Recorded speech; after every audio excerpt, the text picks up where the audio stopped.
দেখো তখন একটা জায়গা দেখালাম ধানের জমি, আর এখন দেখো শুধু বাগান, আম বাগানের মধ্যে দিয়ে একটা রাস্তা, দুই দিকে শুধু বাগানই বাগান।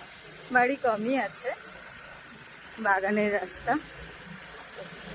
ভিডিও করে এখন যাচ্ছি বাড়ির দিকে, হয়ে গেল করা। কত সুন্দর পরিবেশটা, কোনো যানজট নেই, একদম ফাঁকা মাঠ, ধানের জমি, আম বাগান, সমস্ত সব কিছু দারুণ দারুণ নিরিবিলি পরিবেশ। আমরা ভিডিও করে যাচ্ছি, আমার ছেলে, আমি, আমার বোনের ছেলে, তিনজনই এসছি। আমরা একটু বাপের বাড়ি ঢুকবো, তারপর চলে বাড়ি।